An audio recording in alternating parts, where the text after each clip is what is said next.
When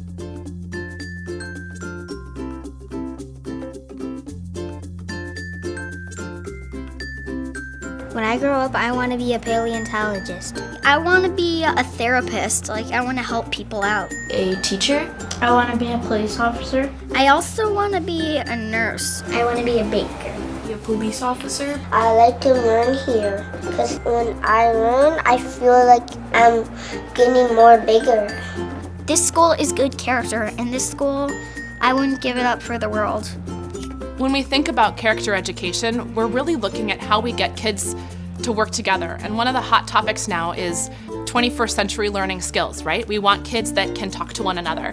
We want kids that are able to work collaboratively. We want kids that are confident, that can speak up. We know that academic discourse helps their academics, but it's also giving them exactly those skills that we want them to have when they leave our walls. So we are responsible, respectful, and confident thinkers. We have very little distractions from the content in academics, so I think that definitely transfers into the scores and the academic success that our students have. We revisited our core values. We talked about the fact that we are an academic setting, and yes, we need to address moral character traits, but we need to address those performance character traits.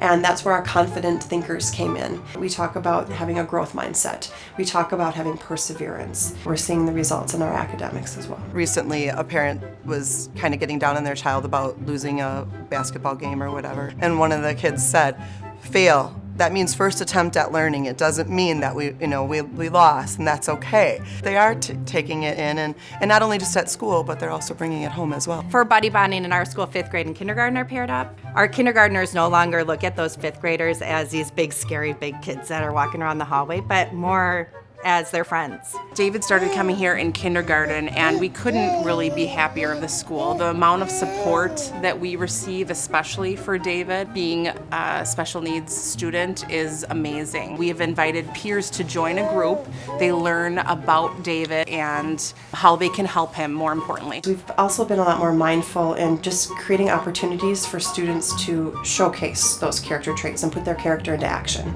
Our student group came up with 3 different charity opportunities that we wanted to pursue. They presented it to the entire school, who researched them and voted. They were selling lemonade for 50 cents in order to raise money for childhood cancer.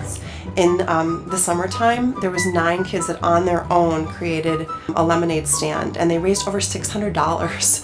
Add the word yet to something, so I can't do this yet. That's like a thing of growth mindset. We're being challenged enough with time and math and writing. They really help us do things that we're not used to. If you give up, then other people are going to give up too. So if you persevere, other people are going to persevere too. In the 5th grade, we run it's called Economic Classroom. So the kids apply for jobs, they get a paycheck. They also have fines for things like late work. At the beginning of the year, they decided what the fines would be. Not cleaning up after yourself, lying is a pretty big fine, but they also can earn bonuses. I love all of the teachers because they're very nice. They will help you and push you forward.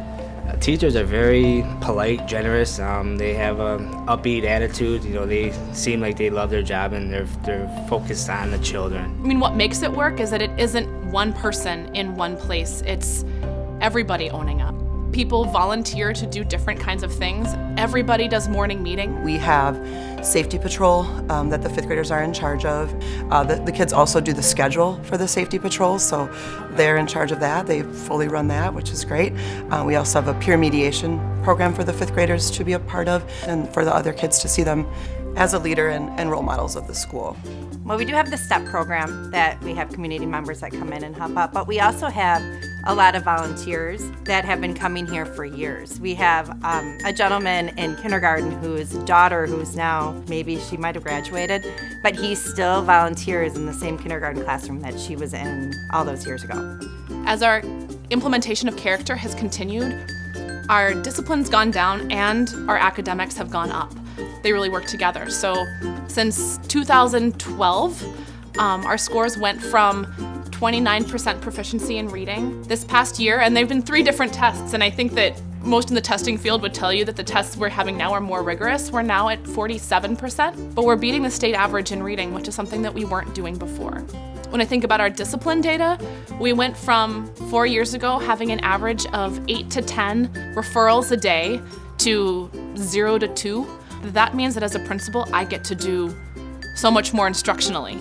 So when I'm not trying to tease apart what happened in this scenario, I'm able to be in classrooms and I'm able to be working with teachers and talking about instruction and talking about student learning. We've exceeded expectations on our school report card, and we scored higher because our children have grown more over the past 3 years than other schools that are similar to us.